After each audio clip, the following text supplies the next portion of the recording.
Olá, amada igreja, salve, salve. Que a graça, a paz e a misericórdia seja com todos. Amém? Eu escutei o amém de vocês aqui. Mais uma semana e eu quero convidar vocês a fecharem seus olhos e vamos falar com Deus. Oremos. Pai de amor e misericórdia, nós te agradecemos, Senhor, pela tua graça, pelo teu cuidado, pelo teu amor. Paizinho, nós te pedimos por esses irmãos que estão recebendo essa mensagem em casa, que o Senhor possa preparar o coração, que eles possam se sentir amados com essa mensagem, possam refletir, possam aplicar, e que nós aqui, Senhor, possamos ser perdoados pelos pecados, santificados, para que possamos apresentar o melhor para Ti, Senhor. Nós te colocamos na condução desse culto, na condução das nossas vidas, meu Pai, e te pedimos, Senhor, mais uma vez a Tua misericórdia. Muito obrigada, meu Deus. Te oro pelos nossos pastores, Senhor, cuida de cada um deles, e que logo, logo, Paizinho, possamos estar todos reunidos para Te adorar. Essa oração nós fazemos em nome de Jesus. Amém. Vamos lá, então. Finja que você está aqui. Bom estarmos aqui louvando a Deus.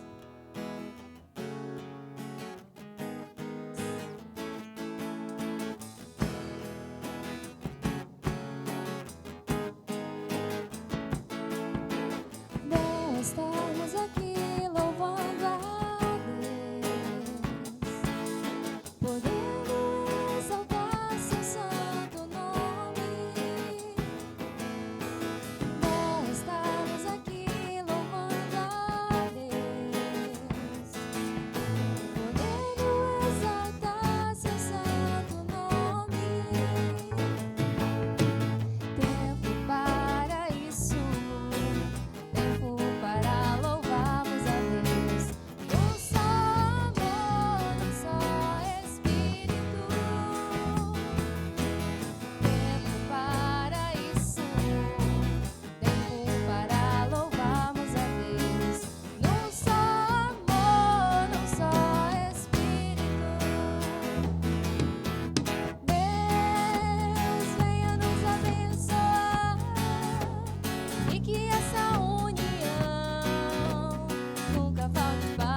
Amém. Nesse momento a gente sabe que está todo mundo sentindo falta de todo mundo. Teve uma irmã que falou, eu chorei assistindo o culto. Que bom, irmã. Então, quando voltarem, na época que voltar, eu quero todo mundo aqui, de longe, mas se amando, presentes. Então, vamos para a próxima música. Irmãos, não esqueçam de comentar, compartilhar, dividir. Coisa boa a gente tem que compartilhar, tá bom? Então, dê o like, que é para o YouTube entender que o nosso canal é relevante, tá, gente? Se inscreve, assina o sino não, né? Aperta nesse balangudango aí, que é o sininho, e tá tudo de boa. Vamos lá para o próximo?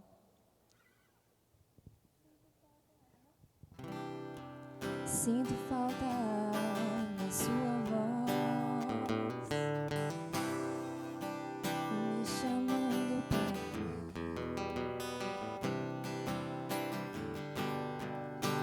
Eu sinto tanta saudade de conversar contigo, saudades do meu amigo, saudades do meu pai.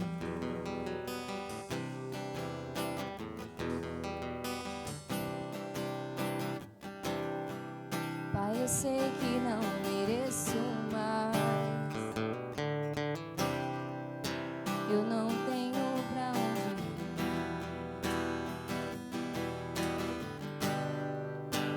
sinto tanta saudade de conversar contigo, saudades do meu amigo, saudades do meu pai.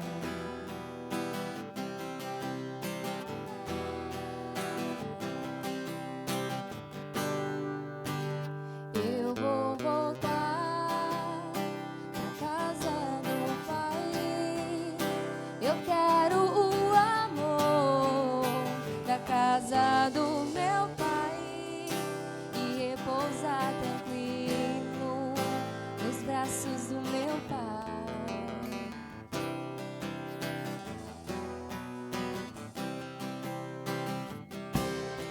Sinto falta da sua voz me chamando pra entrar.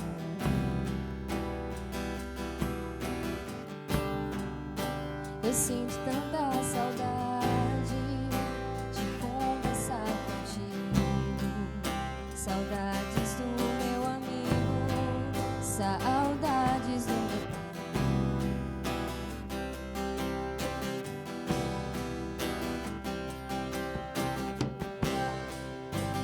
Eu vou voltar pra casa do pai. Eu quero o amor da casa do meu pai e repousar tranquilo nos braços do meu pai.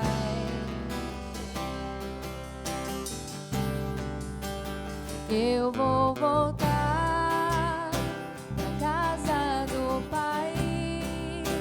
Eu quero o amor da casa do meu pai e repousar tranquilo nos braços do meu pai, do meu pai. Amém. Vou passar a mensagem para o nosso pregador de hoje.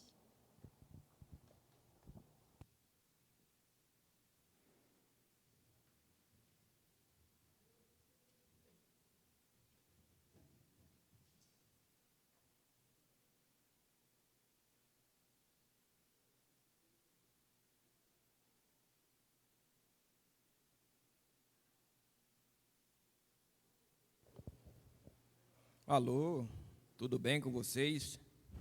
Quero agradecer essa equipe maravilhosa, esses jovens que têm se dedicado na casa de Deus para que o trabalho de Deus continue.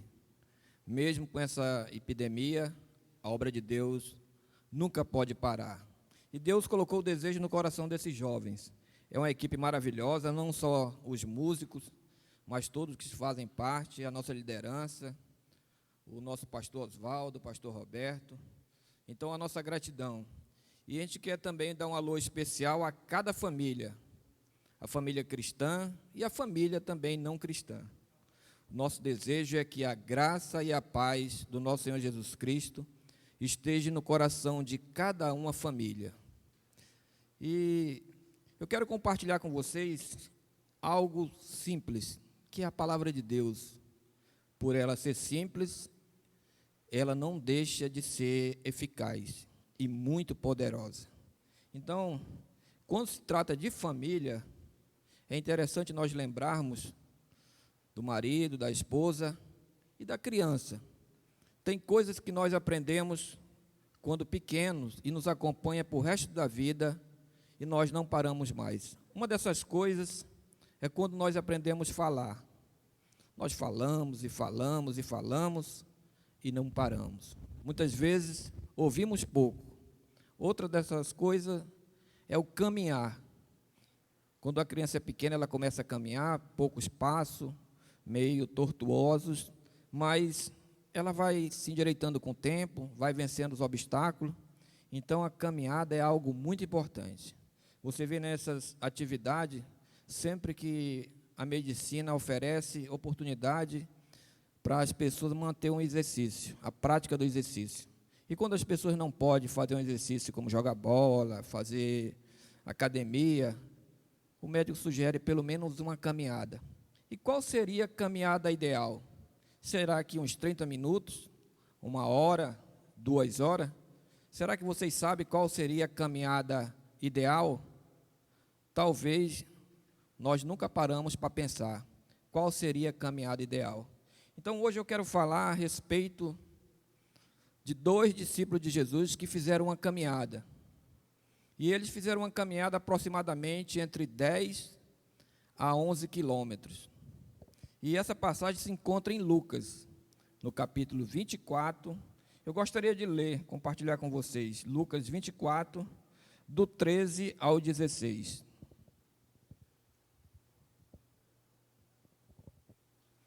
Diz assim a santa palavra de Deus: naquele mesmo dia, 2 dos seguidores de Jesus estavam indo para um povoado chamado Emaús, que ficava a mais ou menos 10 quilômetros de Jerusalém. Eles estavam conversando a respeito de tudo o que havia acontecido. Enquanto conversavam e discutiam, o próprio Jesus chegou perto e começou a caminhar com eles. Mas alguma coisa não deixou que eles o reconhecessem.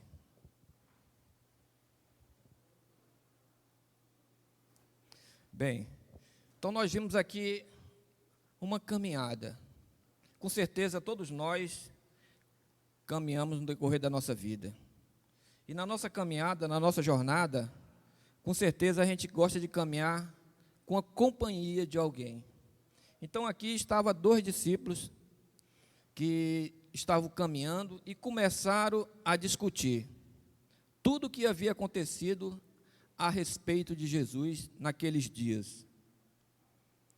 Então eles tinham uma concepção que Jesus ia implantar o seu reino, ia realizar umas obras maravilhosas em Jerusalém.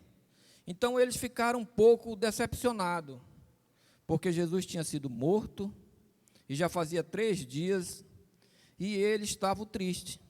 E começaram a fazer essa caminhada, talvez uma caminhada de 10 quilômetros.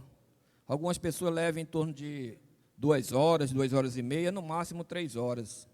E eles estavam conversando. Poxa, o nosso mestre, Jesus, que era poderoso em obra, foi crucificado, foi morto.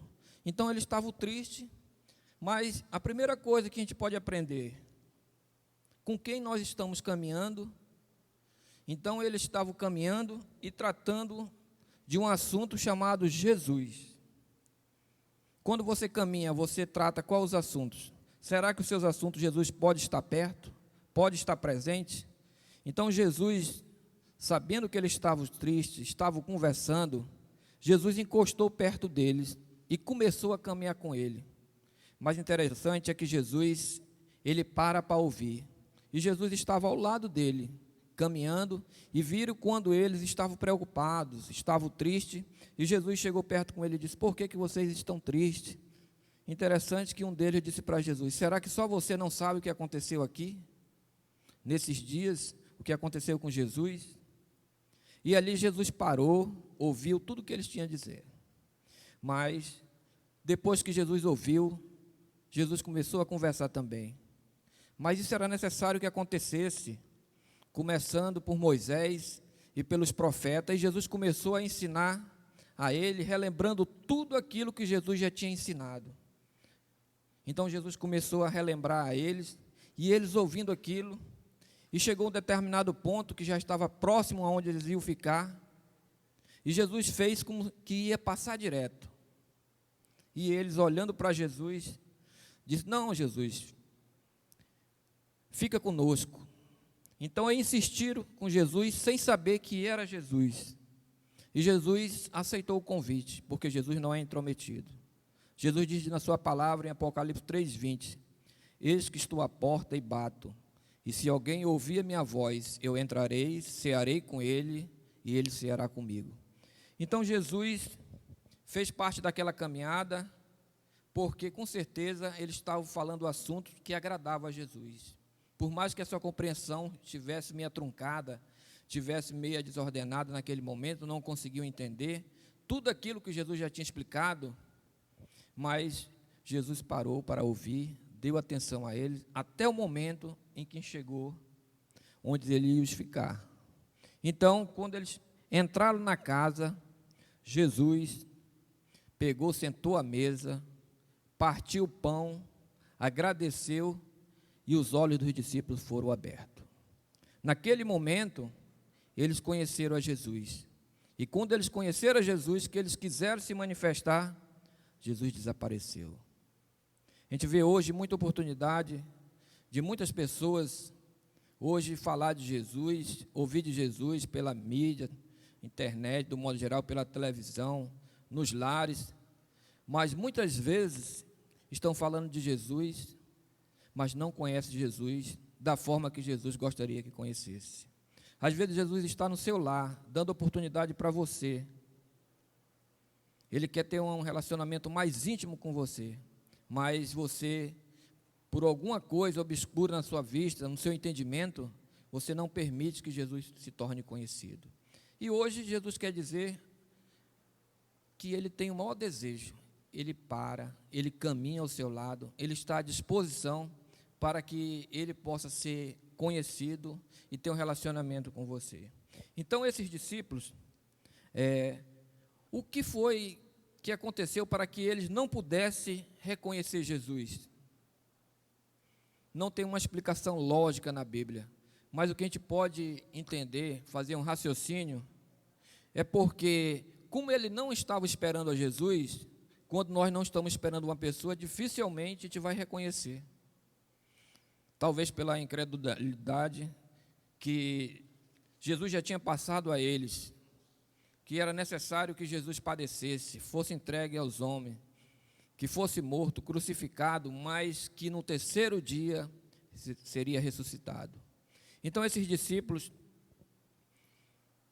quando eles ouviram a explicação de Jesus no caminho, Jesus explicando tudo isso, eles disseram: não ardia o nosso coração? Então, uma das coisas que tem que acontecer, quem ouve a palavra de Deus, é ter uma mudança, ter uma renovação, sentir o arder da palavra de Deus motivando para você fazer a obra, para você compartilhar com seus irmãos. Quando você ouve a palavra de Deus, se ela não trazer nenhum impacto na sua vida, não trazer uma forma de mudança, com certeza você não está dando um espaço que é.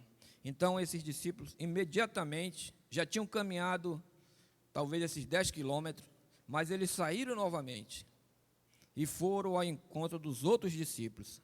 Ao chegar com os outros discípulos, eles relataram tudo o que tinha acontecido, da forma que Jesus tinha aparecido a ele e como Jesus tinha se manifestado através da hora da refeição com uma oração.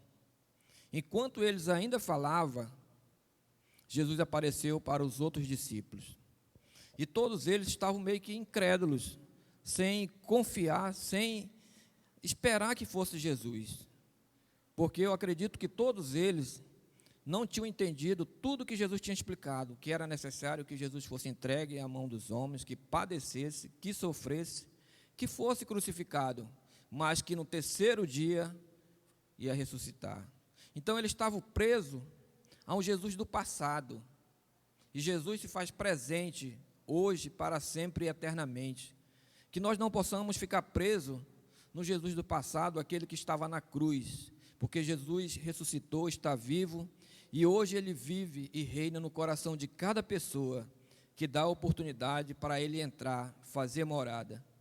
O meu desejo é que cada um de vocês possa dar oportunidade para Jesus, para que Ele possa ser o Senhor e Salvador da sua vida. Então Jesus, com aquela atitude, chegou no meio dos discípulos, e ele meio que incrédulo, trêmulo, e não estava confiando que era Jesus. Jesus disse: por que vocês estão desse jeito? Sou eu. E eles pensavam que era um fantasma. Jesus pediu pão, novamente, comeu um pedaço de peixe, e quando eles viram isso, Deus intercedeu para que a mente deles fosse aberta. Então a mente deles se abriram e eles identificaram Jesus. Hoje nós vivemos num momento muito difícil para o Brasil e para o mundo. Muitas pessoas estão com a mente fechada. As igrejas estão fechadas, mas já estão abrindo suas portas devido a essa epidemia. Então, muitas das pessoas ainda estão com medo de voltar às igrejas, Mas eu quero dizer, meu amado, não tenha medo, peça ajuda de Deus. Eu sei que muitas pessoas estão preocupadas, com medo, mas se a gente for analisar friamente, nós temos que comer, a gente vamos no supermercado, vamos nas feiras, vamos fazer compra. Será que o vírus vai estar somente na igreja? Com certeza que não. Aqui tem Jesus, tem a presença, e Ele gostaria que o povo dele estivesse reunido. A Bíblia diz: ó, quão bom e agradável é que os irmãos possam estar em união. Então, quero dizer para os amados que nós estaremos voltando no próximo domingo, dia 14, que cada irmão em Cristo possa estar atento, vai ter os avisos no WhatsApp, vai dar os detalhes, como é que vai funcionar o culto, quantas vezes, que dia vai ser, que você não perca essa oportunidade, possa estar junto. Jesus teve que interceder para que os olhos dos discípulos fossem abertos, para que a mente dele fosse aberta. Quem sabe que não é o nosso caso hoje. Muitas vezes estamos em casa, preocupados, com medo desse vírus, e Jesus está dizendo: não tenha medo, confie em mim. Sabemos que o vírus, ele tem sim a sua importância de ter os seus cuidados, mas se as próprias autoridades já liberaram para nós realizarmos nosso culto, com todas as prerrogativas que são impostas no decreto, com álcool, gel, um ambiente de distanciamento. Então, meus amados, vamos estar juntos, louvando a Deus, intercedendo pelas nossas autoridades, pedindo que Deus faça parte da nossa vida, que Deus possa estar na nossa caminhada da nossa vida, ao nosso lado, que as nossas conversas, Deus possa estar presente e que Ele possa abrir os nossos olhos, a nossa mente, para que assim tenhamos o entendimento que o povo de Deus foi criado para estar junto, em relacionamento, com comunhão, com cada irmão, como diz em Hebreus 10, 25, não deixe de congregar, como é costume de alguns. Então, que nós possamos agora retornar, pedir força de Deus, para que a família dele possa crescer na graça, no conhecimento e no amor de Jesus Cristo. Amém? Essa é a pequena reflexão para esse domingo, para que nós tenhamos força, pedir que Deus abra o nosso entendimento, para que assim possamos ver a visão que Cristo tem a cada um de nós.